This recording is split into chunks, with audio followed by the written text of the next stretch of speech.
We are going to talk about this evening about the concept of the lot, the concept of the lottery of the splitting up of the land of Israel. So the land of Israel was split up, we're told, by three different modes, three different methods. So the first method was the method, it says it was split up al pi Hashem.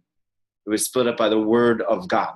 So each tribe received its particular lot in the land of Israel by what we call Ruach HaKodesh, by divine spirit. And the divine spirit called out that this particular tribe is going to receive this particular plot of land, and that particular tribe is going to receive the other plot of land. And another method that the land of Israel was divided by was the goral. Goral was the lot. So how the lot worked is basically like this. Moshe took 12 pieces of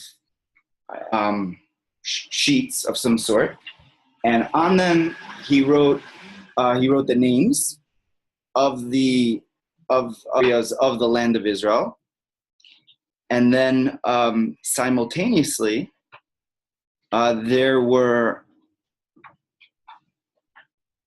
pieces of paper, so to speak, that were placed in a sort of a basket of some sort. Just imagine maybe a sort of a basket that it was placed in, and each piece of paper or each sheet or whatnot had a specific part of the land of Israel. So, for example, the land of the area in Israel that we're sitting in right now is called the area of the tribal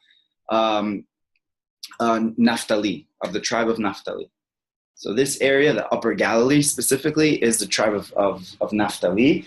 A little further down is the tribe of Asher, and then we have Dan, and we have Zvulun, actually more by Haifa coast, etc.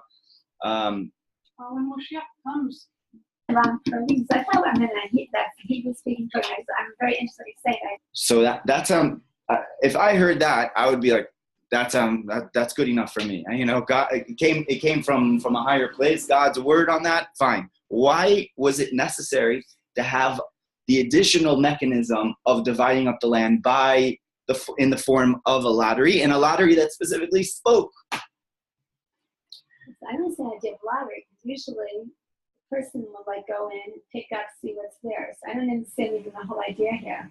They're speaking and then they're picking it up. Yeah, it was picked up. So the area, blindfold, they go in, pick up, and then it would mention who it belonged to. In other words, divine. It was a miracle. That would go in and pick it up. No.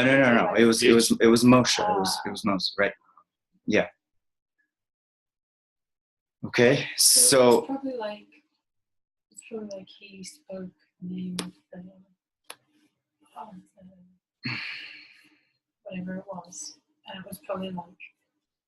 This is what the Midrash says. I'm not making it up. When you say something spoke for, or it spoke, it doesn't mean that it talks actually, literally. It just means it spoke, its message was clear. Yeah.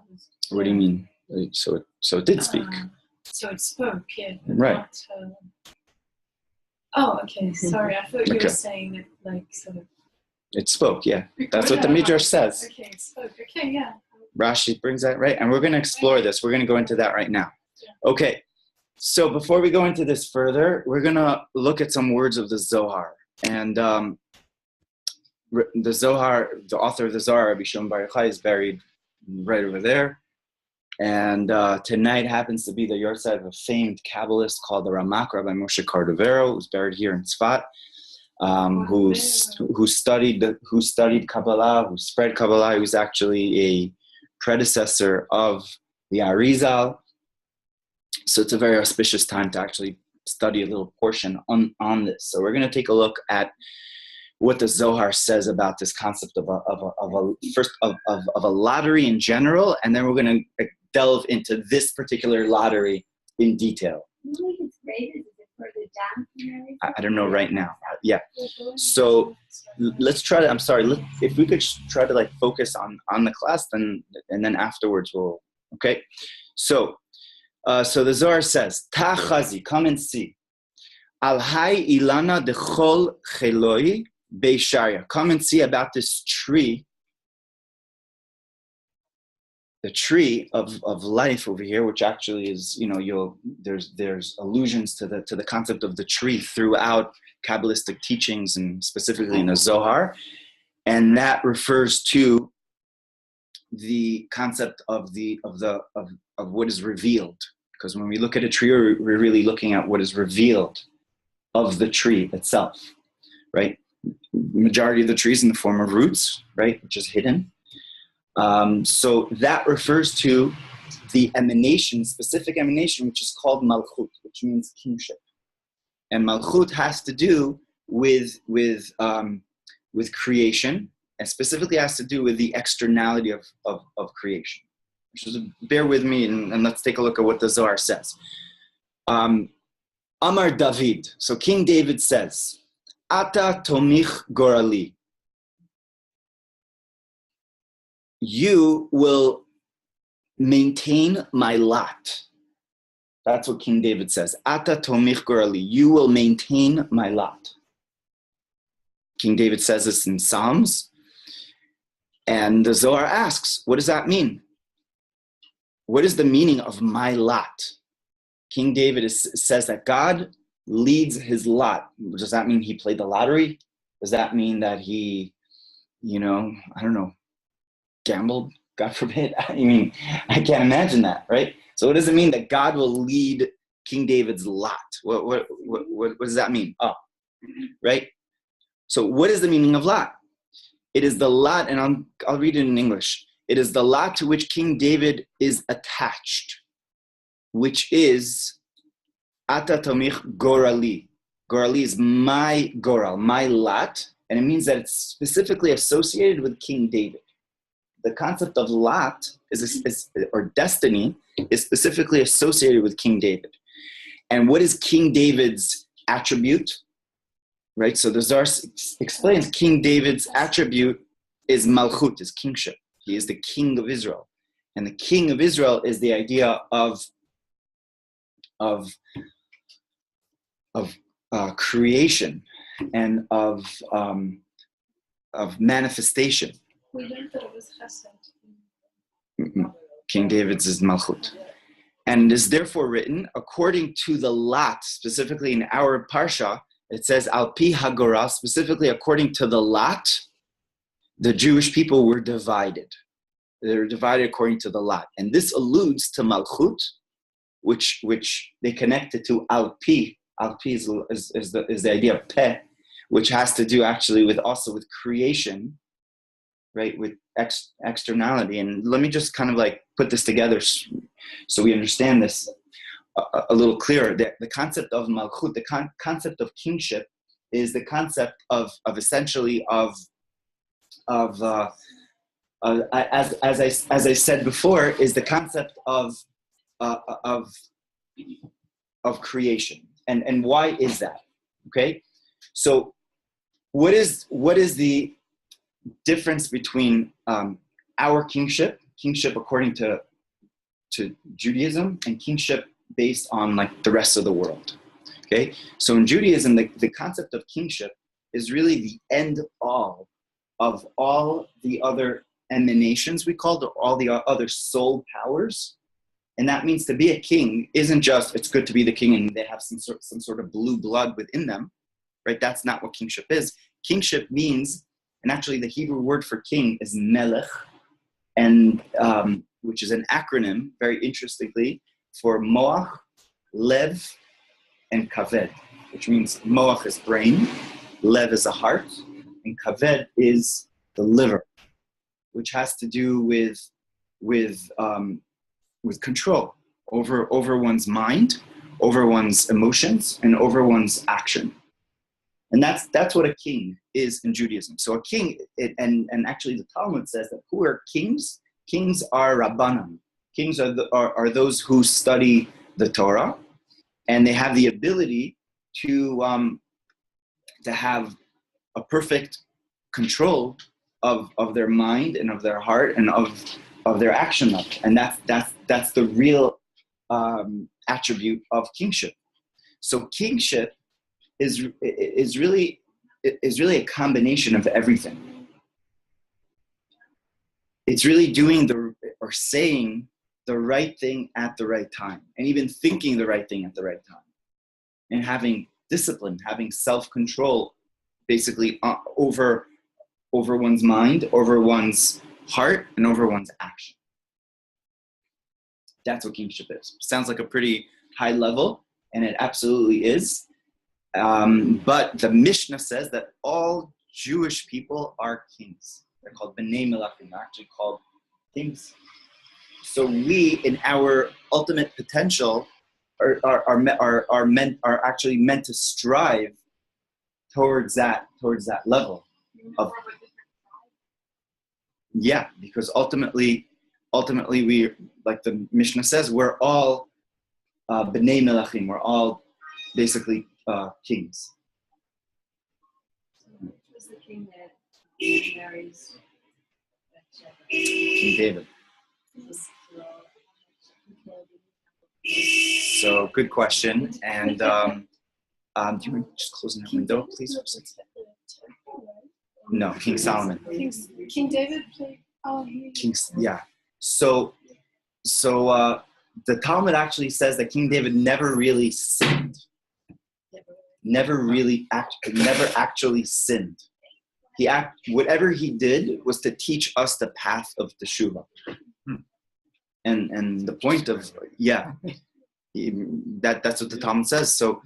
So and you know what? Part of being a king and part of achieving that is sometimes falling. And that's what King David was. Nobody's born perfect. Nobody's born, mind, heart, action. Yes, everything is, born that way. Nobody's born that way, right? So King David actually teaches us that although you could fall, you could pick yourself up. And King Solomon says, his son, in Ecclesiastes, he says, 7 times the tzaddik will fall up and rise. So that's understood sometimes to say, okay, tzaddik will fall and they'll get up. But another explanation is that in order for somebody to be a tzaddik, in order for somebody to actually rise up, they have to fall. So falling is part of the process. Without falling, then we're not able to really, pick ourselves up and to achieve this level. So that's really the concept of malchut, of kingship in Judaism. So which is vastly different than kingship in other cultures, where it's just a king. I'm a king because I was born into it, and you have to listen to me or else, right? And they usurp power and they abuse power, etc. Right? A Jewish king is somebody that is sensitive to the people, yet he is also true to God, and he's kind of like this mediator between the people and God, and he's the epitome of humility. So in essence, malchut, it has to do with a sense of humility, of intense humility, and that's why actually malchut is associated with earth, because earth is where all life comes from and all growth comes from. So we have who knows what's going on under the minerals and what goes on under the earth. We put a little seed and all of a sudden we have just a beautiful tree, flower. So life is born from this place of humility, and that's actually the malchut. It takes the what is hidden, so to speak, in mind and heart and in action, and actually produces a result which is sort of greater than the whole. So King David epitomizes malchut. So back to this verse over here, that it says Ata tomich gorali, that you will guide my lot. So it's explained that he is the concept of the lottery. He is the concept of the destiny, which we're gonna touch upon and what that means. And the Zohar explains that that's how the pasuk understands according to the lot. And the word for according to the lot is al pi hagoral. That according to the mouth of the goral of the lottery, the land was divided. So pi, mouth, is associated with malchut. Okay, I hope I'm not losing you guys too much. But the mouth is also malchut. Why is the mouth malchut? Because the mouth now is kind of like the end all of a person's mind, heart, and action. And what a person says, you could sort of judge a person by how they speak and what they say, etc. Right? So malchut, it actually, another word for king in Hebrew is davar, which means to speak, and that's actually the power of leadership, of an orator, is that to have the power to captivate or control or whatever it is, and all great conquerors and leaders and whatnot had the ability to be very clear with their speech, right? And be able to, in a sense, control a large amounts of people with their speech. So speech is associated with malchut, with kingship, because it's a sum all of who the person is, and that's sort of felt and it's present and resonates within people when a king or a leader is heard. So back to this concept of the lottery. So the lottery, it says again, al pi hagoral. So according to the mouth of the goral. So we were told in the Midrash that the actual lottery spoke up and just said, I belong to the tribe of Naphtali, for example. I belong to the tribe of Judah.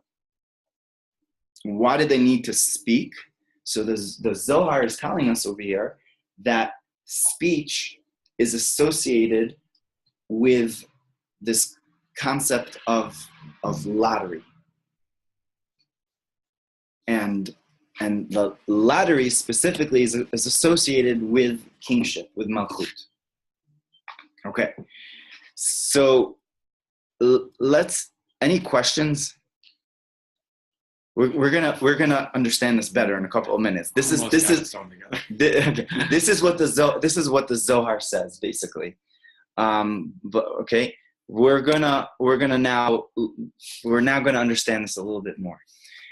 And with this, I want to say that I believe understanding this explains to us what is our life mission about. Understanding what is one's life mission can be understood by understanding this concept over here. Okay. Now, why am I saying that? Okay. So here we go. So sorry, you were going to ask something? No, I'm not. Yeah, please. If okay. So before the Jewish people went into the land of Israel, okay, they needed to go through a whole 40 years of travels, and we're told there are specifically 42 travels that the Jewish people went on. And there's a whole interesting question in understanding what was the purpose of those travels. Is the purpose of the travel for them to reach the land of Israel? And seemingly that was the major purpose. They went through the desert in order for them to reach the promised land, and it took them 40 years to do so. So is that the purpose of the travels? Or are there is there an innate reason for those travels? In other words, each one of those travels is a specific mission in and of itself. They just wandered around for 40 years and they really had no specific aim where they were going. I heard they just kept backtracking, and it was because there was a process there for the spiritual. I don't know if they were actually led through the clouds. Yes. And the clouds of glory actually, when the clouds settled, so that's when they knew that they could like, take off, like unpack basically. Yeah. And when the clouds got, went back on, so then they continued to travel. Got it. So those travels in the desert, there was an end. There was a purpose to it, right? There was an end to that in order for them to reach the land of Israel. But at the same time, the purpose of each and every travel, each one of those 42 travels had an innate purpose in and of itself. That means the preparation is a goal in and of itself.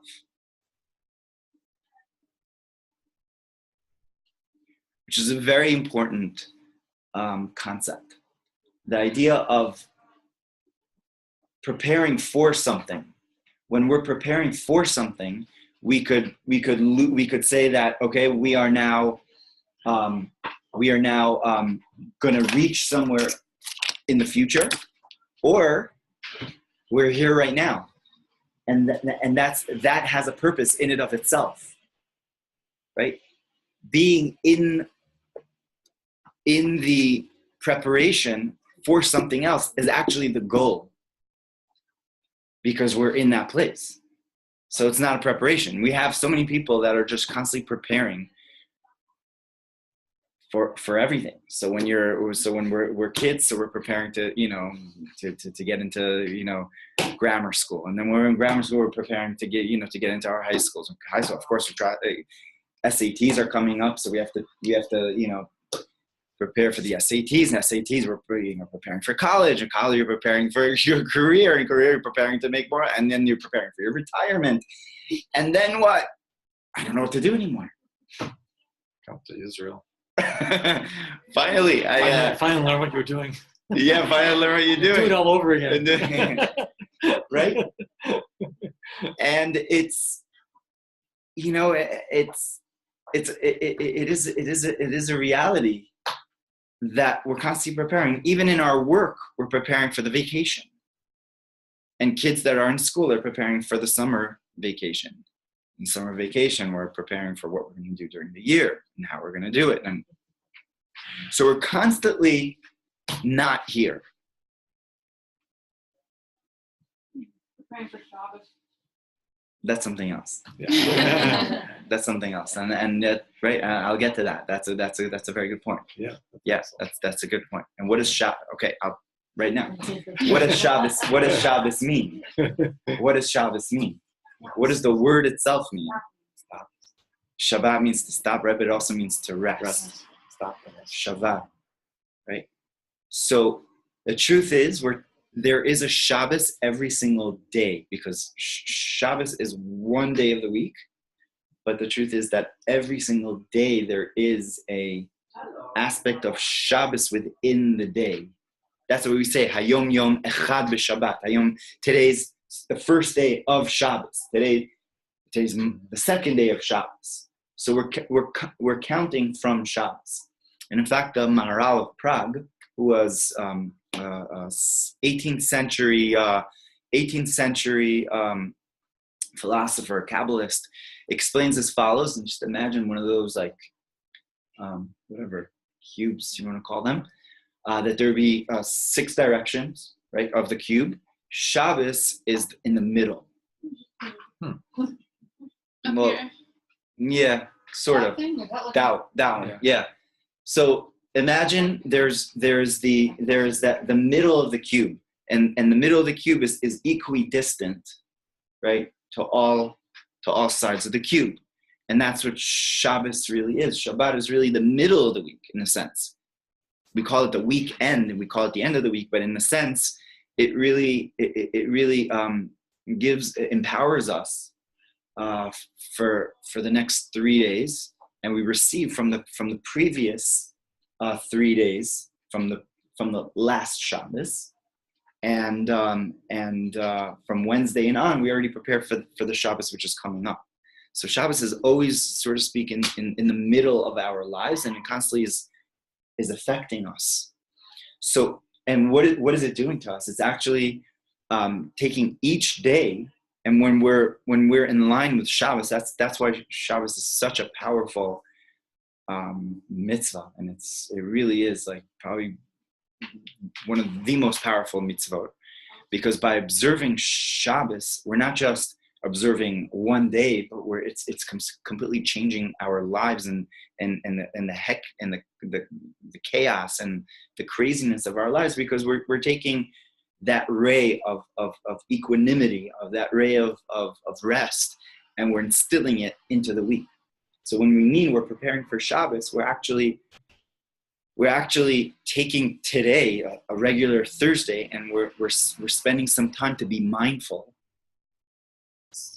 of the day, specifically of what is our life purpose, and we're being mindful of that purpose. And by doing that, we're actually bringing Shabbos into a regular Thursday, and we are enlightening ourselves, our minds, to be in sync really with the big Shabbat, which is kind of like the headquarters of it, and it's like the place of the total recharge for the rest of the week.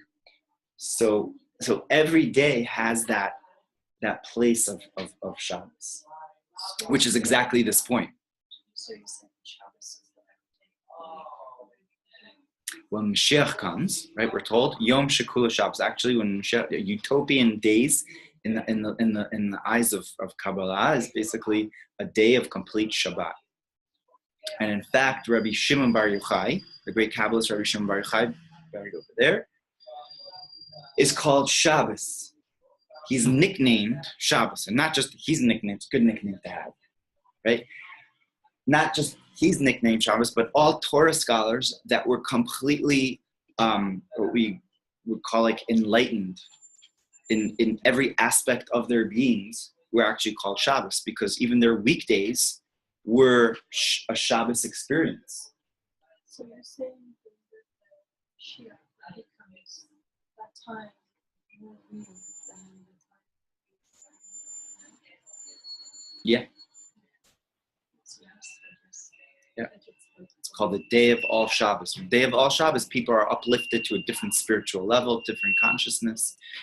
Obviously, if you have different consciousnesses, no more wars and no more like little petty arguments, etc., because you know, there's a different level of mindfulness in that type of living. Right. Absolutely.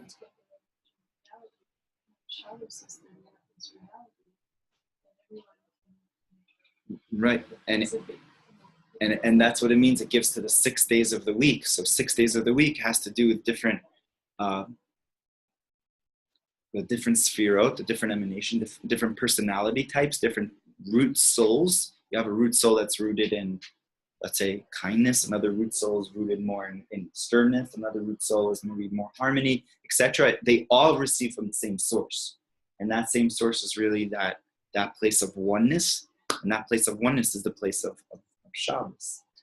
Right? What's the difference between a Jew whose root source is rooted in Kabbalah and a non-Jew? One's nicer than one. Well, that's not necessarily always true. Yeah, no, that's not. So that's a good question. I maybe afterwards. I want to focus. I want to focus on over here what we began. So okay. So back to the Goral, back to the Lot. So, and back to the question we spoke about, why the Lot spoke, why was it necessary for the lottery to speak? So we saw what the Zohar said. The Zohar explained that the lottery means it's the sense of malchut, which means it's the sense of speech. So speech is associated with lottery in a sense. But over here we have an explanation from the Rebbe, an unbelievable explanation over here that is like totally incredible. And the explanation goes like this. It says the lottery had to do with conquest. And conquest means that we're the Jewish people conquering the land of Israel. So conquering the land of Israel doesn't necessarily have to do conquering it in, let's say, in the future. But conquering it could mean conquering it now, even though it hasn't yet been fully conquered. And what that means is when the lottery says that this tribe is going to receive it, it actually didn't receive it yet, but it says it's going to receive it. And that goes back to what we were mentioning, that even though the travels led us to a certain place, each one of the travels was unique in and of itself. So the Rebbe explains that the concept of conquest has to seep through all levels, through three levels of one, or A, that the conqueror, okay, conquers the area, okay. B, that the area itself becomes conquered completely in all of its facets. And all of its facets means that it has to be conquered on the level of thought, speech, and action. Because if there's one area that has not been conquered, so then that means that area is not under my domain. And I really don't own that area, right? True conquest is when the conqueror is completely utilizes every aspect of their being to conquer that place, right? And B, that place becomes conquered completely, right? Through all of its facets, thought, speech, and action. Otherwise, it's not a complete conquest. And this is how the Rebbe explains is why we needed the land of Israel to be conquered by divine providence. So divine providence has to do with thought, with speech, had to do with the speaking lot, and action has to do with actually picking the lot, or writing the lot and also picking it up, right? Because that had to do with conquering the land of Israel in its totality, in every aspect of its being. Mm-hmm. A what? Yeah, through thought, speech, and action. Yeah. So the conquest of the land was not just a conquest of let's say divinely. If the Jewish people were told this tribe is going to receive that place, so then it reaches only a certain level, right? But when the conquest seeps through all facets of a person's life, then that conquest is real. And that goes back to the concept of malchus, of kingship, where kingship again is melech, a king, is moach, lev, kaved.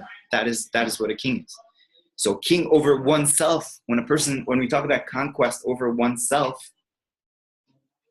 so that has to do with conquest over one's mind, over one's emotions, and over one's actions. And that's obviously a life goal. But that is what the conquest of the land of Israel spiritually means. So when we're told that the land of Israel gets divided up into areas, right? And there's certain areas that are there. So this tribe is going to receive this area and whatnot. That means that really it refers to us. It's talking about us, that we have the mitzvah, right? The obligation to conquer the land of Israel. And conquer the land of Israel on a spiritual level has to do with conquering oneself. Because what is the land of Israel? The land of Israel is our beings. We are the land of Israel. We are the Bnei Israel. We are the Jewish people.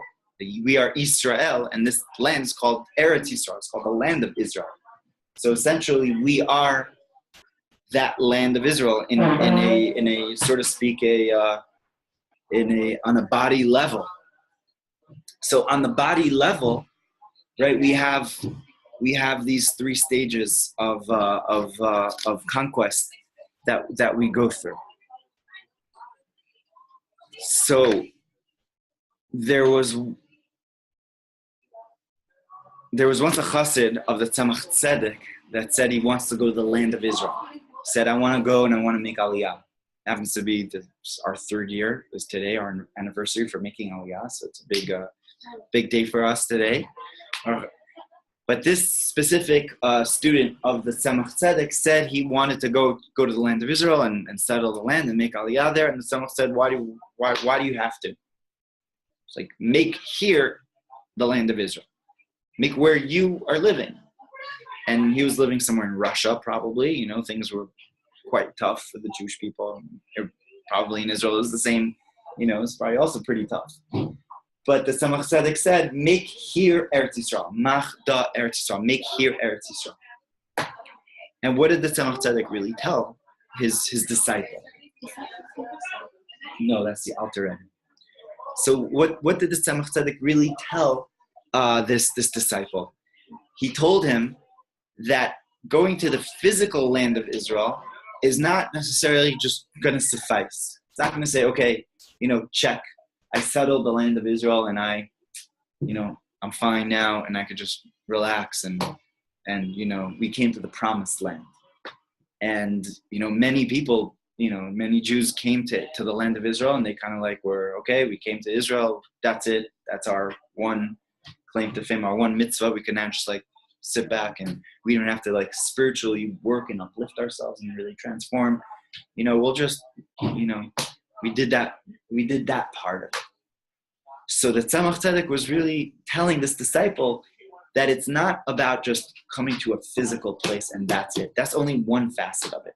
But true conquest and true aliyah and true settling in the land of Israel, true living in the land of Israel, right, is transforming oneself on all three levels. And that really could be done not even in the land of Israel. It could be done even when abroad. It could be done in Russia. It could be done in China. It could be done anywhere in the world, as long as a person is mindful of actually, and this is how it kind of comes together, the concept of wherever I am is not a preparation for something else. It actually, I'm here in a particular place, particular time, for conquering this situation or this place. Otherwise, I wouldn't be here. And conquering the situation is not just conquering it on one level, but being mindful of the other, of our minds and of our hearts. So a person could be very polite and be like, okay, I'm just going to stick this out. I'm going to sweat this out. I'm not going to say anything mean. So they're working on, withstanding, being in a particular place and with maybe people that they're vexed by or whatnot. And they're biting their tongues and they're like, I'm not going to say anything, but their minds are raging. I wish I could. And so the person has obviously worked on themselves to a certain level. It's obviously much better than just leashing out at this person, obviously, right? But their minds are still not there. So how to work on transforming the mind is another level, and some people scream. They gotta scream in fights. Some people scream. Some people have punching bags. Yeah, because it's That's right. Some people have dartboards. Screaming. Yeah. Yeah. So yeah. Some people kill people. But so the ultimate level is really transforming all three levels, which is really the inner message of this story of the conquest of the land of Israel. Transformation on all three levels. Can I say something just about that question about kinship? No. One second. I'd like to finish. You could speak there afterwards. Oh, you're going? I just want Okay. to say glory of the king's daughter. That's all I have to say. Okay. Thank you. Okay. Awesome. I didn't hear you. So. The glory of the king's daughter is it's just Are you biding your time right now?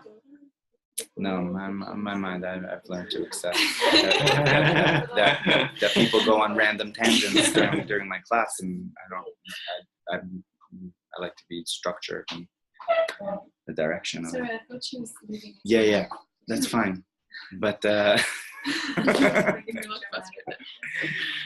no, but that's my.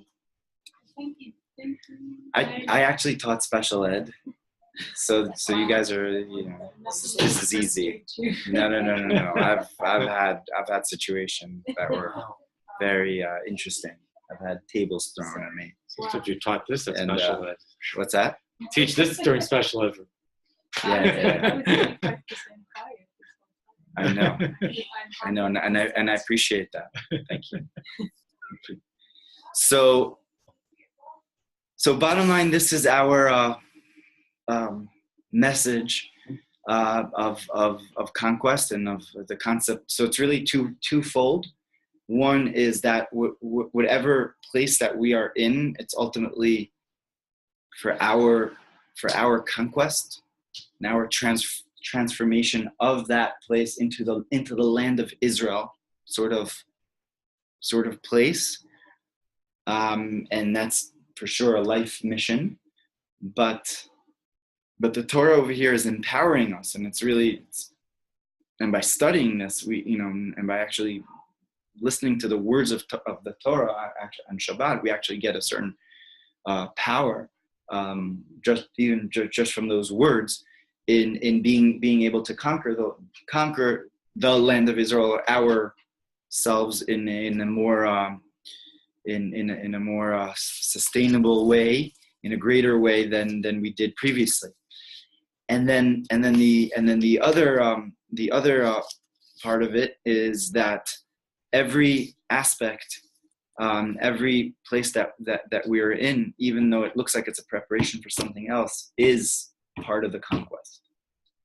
So the conquest isn't the end result, but even while we fall, and even while we stumble, and even while we are actually working ourselves, and maybe even when we're biting our tongue, and even when we're having the negative thought and the negative maybe action, so that is now an opportunity for us to now go on and turn a new leaf and actually try better for the next time, and to continue with this process. And it's all a conquest. It's not the end all. It's not the final result. Each step is the final result in and of itself. So be mindful of your journey. Watch what you say and what you think and how you act. Yes. That is? So the land speaking, in some way does the land have to accept the people as well as the people accept the land in order for the land to be used like it's been in Israel to produce and to change and in the way. Right. So so it wasn't actually the land. It was the actual lottery. But What's the lottery you're right. You're right. But the lottery told us that we would conquer that portion of the land. So you're right. In a sense, that portion of the land actually spoke of conquest. That now it was conquered, which is exactly what you're saying. So that's tangible transformation of the land itself to go to this particular tribe or whatnot. Like you can't just disrespect the land. Like you're not supposed to take out. No.